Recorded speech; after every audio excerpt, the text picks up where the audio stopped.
인터넷 중독 온라인 자가학습 콘텐츠 성인과정에 오신 여러분을 환영합니다. 안녕하세요. 1차시 인터넷 중독의 이해에서는 인터넷 중독이 무엇인지, 인터넷 중독의 원인에 대해 파악할 수 있고, 인터넷 중독으로 일어날 수 있는 일상생활의 장애에 대해 살펴보겠습니다. 이번 시간의 학습 내용으로 인터넷 중독의 정의와 원인과 증상, 사회 문제에 대해서 살펴보도록 하겠습니다. 그럼 본격적인 학습을 시작해 볼까요? 인터넷 중독, 무엇이 문제인가? 안녕하세요. 이번 시간에는 인터넷 중독, 무엇이 문제인가에 대해 살펴보겠습니다. 요즘 크게 이슈되는 것 중 청년 실업, 경기의 장기 침체 등 많은 것들이 있습니다. 그중 인터넷 중독도 큰 문제라고 볼 수 있습니다. 그럼 전문가를 모시고 알아보겠습니다. 나혜박 박사님. 안녕하세요. 나혜박입니다. 인터넷 중독이란 무엇인가요? 네, 인터넷 중독을 흔히 학교에 다니는 청소년들의 게임 중독 문제가 인터넷 중독이라고 생각하시는 분들도 있는데, 점차 성인들의 인터넷 중독으로 인한 사건, 사고들이 심심치 않게 언론에 보도되고 있는 것을 확인하실 수 있으실 겁니다. 2010년에 인터넷 캐릭터를 돌보기 위해 자기 아이를 사망에 이르게 하는 사건이 있었죠? 네, 그뿐만 아니라 사이버 도박으로 물의를 일으킨 유명 아이돌 출신 가수, 퇴근 후 자신만의 사이버 월드에 빠져 부부 관계가 파탄에 이르러 이혼한 경우, 인터넷 쇼핑에 빠져 가게가 파산에 이르게 된 주부 등 사회생활에서 적응이 힘들었거나 상처를 입고 인터넷이라는 가상의 공간에 빠져 자칫 스스로를 가두어버려 생긴 사건들이 있었습니다. 그렇다고 인터넷을 전혀 쓰지 않기에는 일상생활에 너무 많은 불편이 생길 것 같은데요? 인터넷을 쓰지 않으면 정보 검색이나 인터넷을 이용한 전화, 영화를 다운로드하여 볼 수 없으며 심지어 메일도 쓸 수가 없게 되죠. 참으로 답답하겠어요. 그렇겠죠. 그렇기에 어떻게 하면 인터넷을 생활이 편리할 정도만 이용하고 스스로 인터넷 사용을 조절하여 질 좋은 삶을 살 수 있을지 함께 고민해 보기로 해요. 인터넷은 우리 생활에 많이 퍼져 있고 이젠 없어서는 안 될 것 중에 하나죠.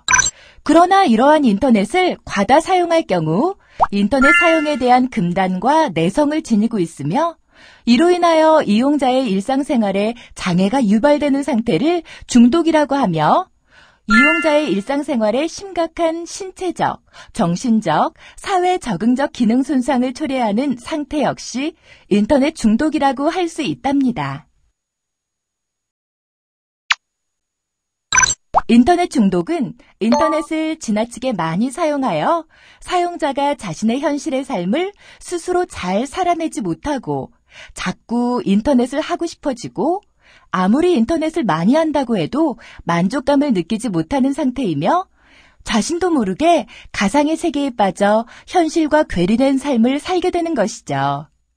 이렇게 인터넷에 중독이 되면 자신의 기능을 못하고 자신의 진정한 삶을 잃어버리는 상태라고 할 수 있습니다. 청소년의 경우에는 제재를 가하는 부모, 학교 교사 등이 있어 그 중독이 조기에 발견되어 치료할 수 있는 기회가 있으나 성인 인터넷 중독의 경우에는 초기에 중독의 경향성을 보이고 있을 때 주변의 누구도 개입하기 어렵습니다. 안녕하세요. 저는 에티라고 해요. 인터넷 중독에 대해 살펴보고 있었군요. 그럼 제가 간단한 사례를 들어볼게요. 요즘 우리는 스마트폰을 많이 사용하고 있죠. 이 스마트폰 역시 인터넷 중독만큼 급속도로 번지고 있답니다. 스마트폰을 장시간 사용하면 어깨 통증이나 목 통증 등 신체적인 증상을 경험한 적이 있으실 거예요. 이런 증상을 경험하고 나서야 자신의 중독 경향성을 알게 되는 경우가 보고되고 있답니다. 여러분은 어떠세요? 혹시 퇴근 후뿐 아니라 업무 중에도 게임에 빠져 있나요? 혹은 게임 동호인들과 잦은 만남을 가지고 계신가요? 이런 경우도 있었어요. 게임에 너무 빠진 남편 때문에 이혼을 하게 된 경우인데요. 이혼 사유에 배우자의 인터넷 게임으로 인한 가정의 파탄으로 판결이 난 적도 있었죠. 그리고 조금 더 저렴한 물건을 구매하기 위해 사용했던 인터넷 쇼핑이 자신도 모르게 중독되어 가정 경제가 파산에 이르게 되는 가정도 요즘 속출하고 있는 상황이죠. 여러분은 어떠신가요? 자신의 모습을 한번 뒤돌아보세요. 에티가 잘 설명해 주었네요. 이렇듯 성인 인터넷 중독은 그 분포가 청소년에 비해 높지 않다고 해도 파급 효과는 더 강렬할 수 있답니다. 가정의 파괴, 해고, 가상의 대인관계에 대한 집착 등으로 사회 문제뿐만 아니라 범죄에까지 노출될 수 있기 때문이죠.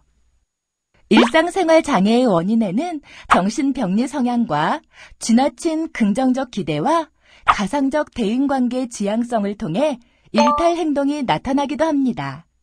일상생활 장애는 내성과 금단 현상을 가져오고 이는 현실 구분 장애로 이어지게 된답니다. 클릭을 통해 인터넷 중독 과정 구조 모형에 대해 살펴보세요.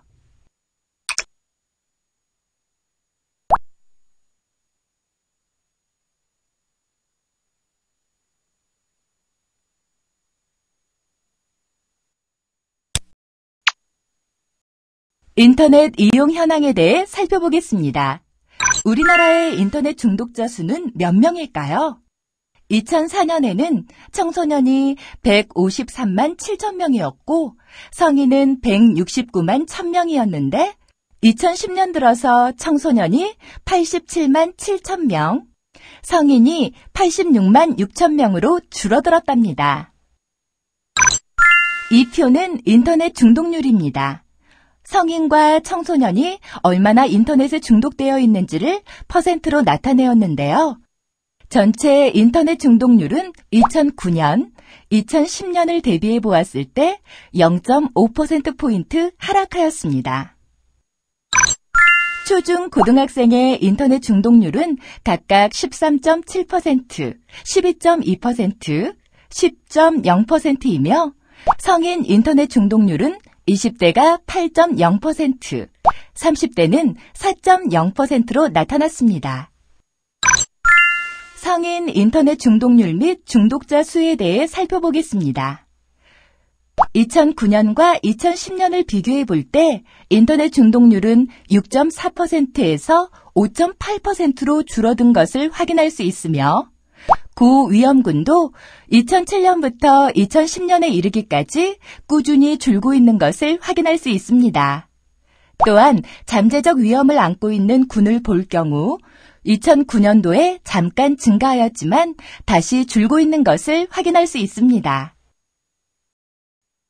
인터넷 중독에 대해서 알아보겠습니다. 인터넷 중독의 원인으로는 다음과 같은 것들을 들을 수 있습니다. 정서적인 불안, 낮은 자존감, 정체성에 대한 불만, 사회생활에서의 자신감 결여, 자기 실현의 실패, 환상적인 사고 경향이 있는 사람들에게서 더 자주 나타납니다. 특히 인터넷 중독 중에는 게임과 채팅이 주로 문제가 되는데 이는 다른 서비스에 비해 사이버 공간에서 상호작용을 요구하는 요소가 많기 때문입니다. 즉, 인터넷 중독군은 사이버 공간에서 이런 상호작용을 얻기를 원하며 또 상호작용이 일어난다는 것이 중독성을 높이는 요소의 하나로 작용함을 알 수 있습니다. 인터넷 자체의 속성이 인터넷 중독을 야기한다는 것은 도박이나 마약이 주는 쾌락이 중독의 원인이듯이 인터넷 중독 역시 인터넷이 제공하는 강화가 있어 이것이 개인으로 하여금 인터넷에 중독되게 한다는 관점입니다. 인터넷의 두 특성인 의사소통과 잠복성이 중독을 야기할 수 있다는 것에 대해 탭을 클릭하여 내용을 확인하세요.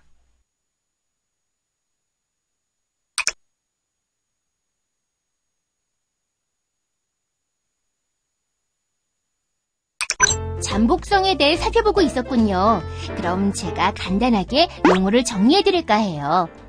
가상세계의 잠복성이라는 것은 가상세계에서는 개인이 타인의 허락 없이도 그의 감정, 생각들을 아무런 위험 없이 몰래 훔쳐보고 이를 통해 마치 자신이 그 감정, 생각들과 상호작용하는 듯한 느낌을 가지는 것을 의미해요.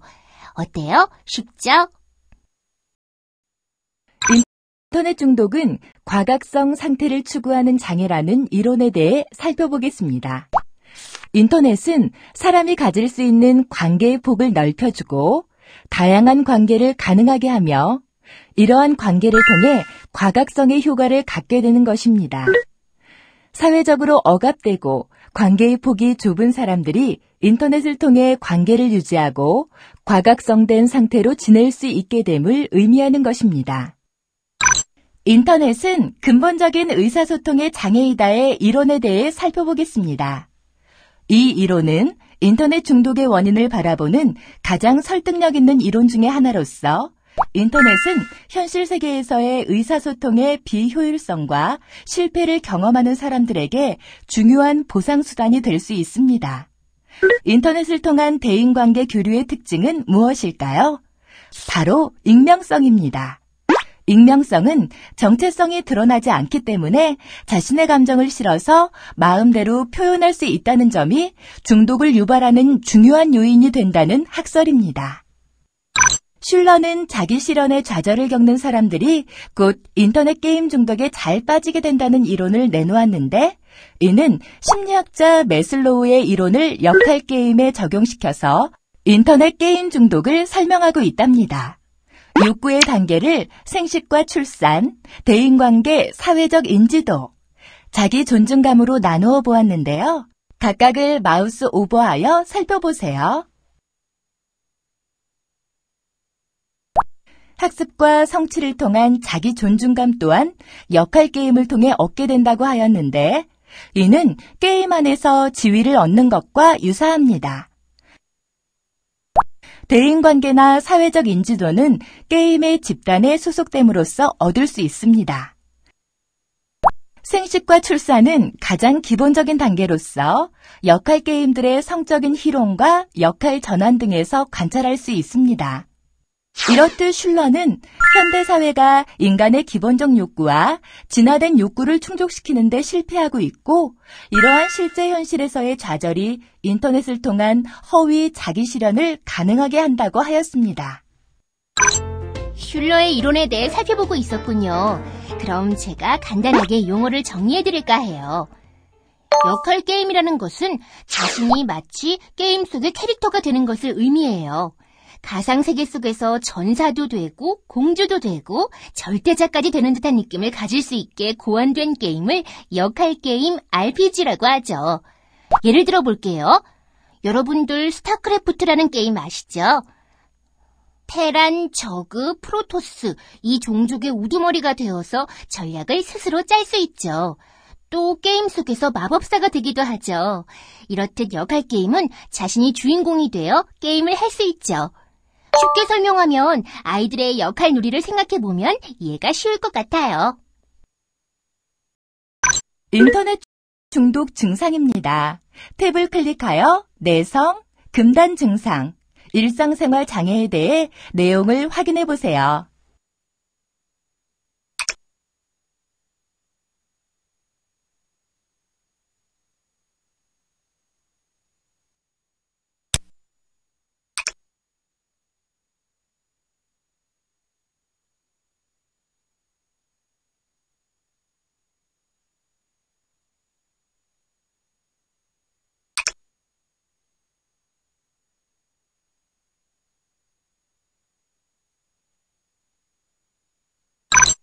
인터넷 중독과 관련 있는 다른 심리장애에 대하여 알아보겠습니다.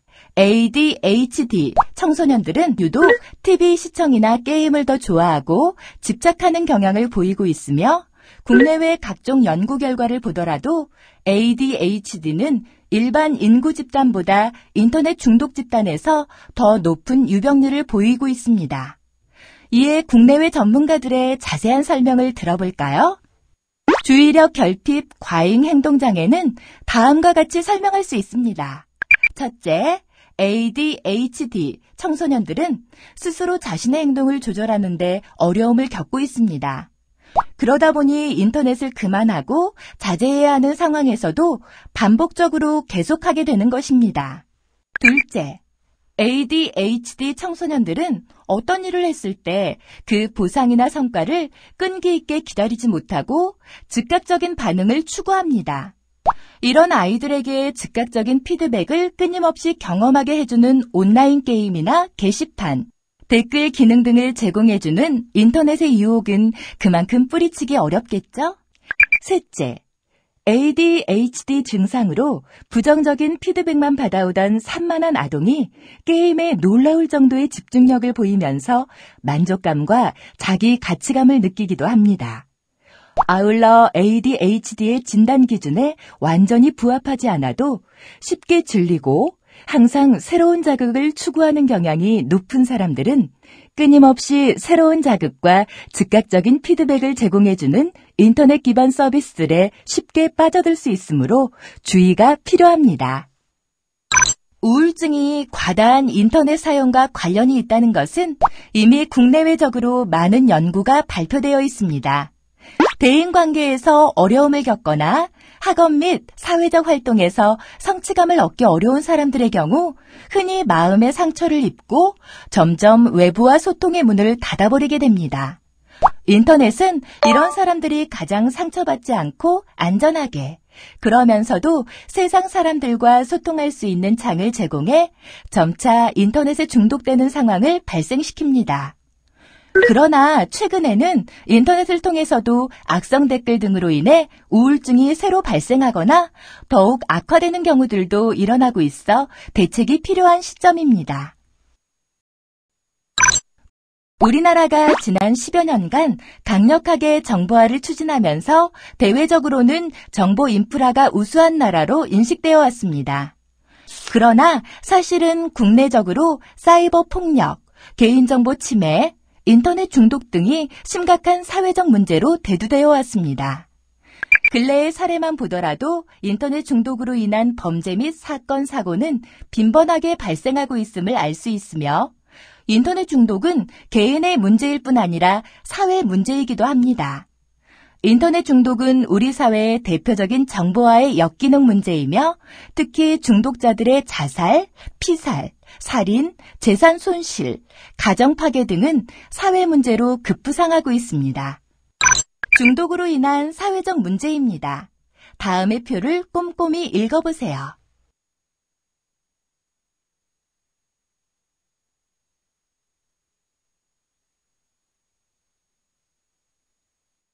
인터넷 중독으로 인한 사회적 폐해는 심리적 피폐나 사회적 부적응 등의 다양한 사회 문제를 야기할 뿐만 아니라 경제적으로도 커다란 사회적 비용을 초래하고 있습니다.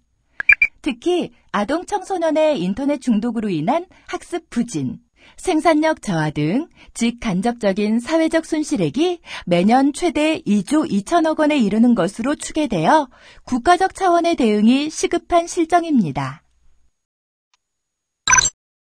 아동 청소년 매체 환경의 유해 요인에 따른 사회적 비용이라는 연구 논문에 의하면 아동 청소년의 인터넷 게임의 중독적 이용에 따른 직간접비 총계는 연간 약 8천억에서 2조 2천억 원 수준으로 추정되고 있습니다. 아동 청소년들의 경우 인적 자본 축적 기회 상실에 의한 생산성 손실 또는 대학 진학 등을 어렵게 하며 이는 곧 인터넷, 온라인 게임으로 인한 공부 시간 감소로 연결된다고 가정할 수 있습니다.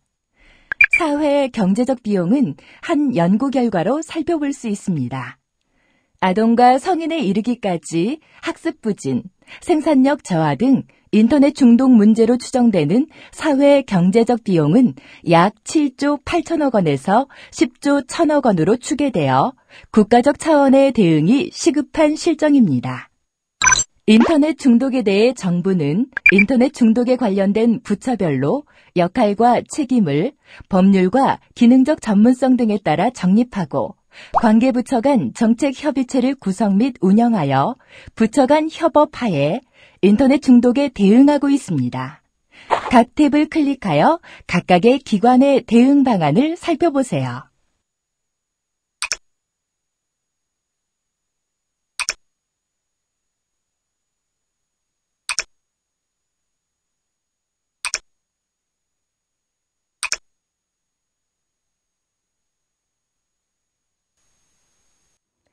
인터넷 중독이 가져오는 일상생활 장애에 대해 알아보겠습니다. 오늘의 문제를 해결하기 위해서는 먼저 여러분이 얼마나 인터넷에 중독되어 있는지를 확인하는 것이 중요합니다. 또 인터넷은 편리하지만 위험하다는 것을 알아야 합니다. 또한 인터넷 중독이라는 문제가 다른 사람들의 일이기만 한 것이 아니라 내게도 얼마든지 일어날 수 있다는 것을 인식해야 하며 주기적으로 적어도 3개월에 한 번씩은 한국정보화진흥원의 검사지로 스스로 인터넷 중독 정도를 점검하여야 합니다. 자기보고식 검사지로 자신이 어느 단계에 있는지 확인하고 인터넷을 사용할 때에는 자신이 인터넷을 사용하는 패턴을 알고 자주 가는 사이트를 파악하며 그 목적을 확인하여야 합니다. 자신의 생활에서 인터넷이 차지하는 정도를 인지하고 자신이 일상생활을 영위하는데 인터넷을 어느 정도 의지하고 있는지를 파악하는 것도 필요합니다. 인터넷의 건전한 활용에 대해 자기 점검과 관리를 지속적으로 수행하여야 하며 물론 이 과정에서 주변의 도움과 전문기관의 도움을 받는 것이 유리합니다.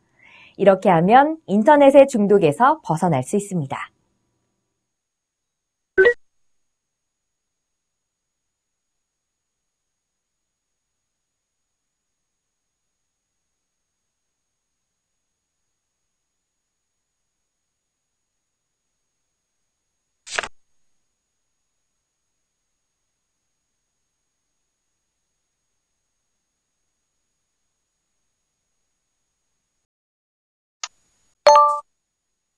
오늘 학습한 내용을 정리해 보도록 하겠습니다.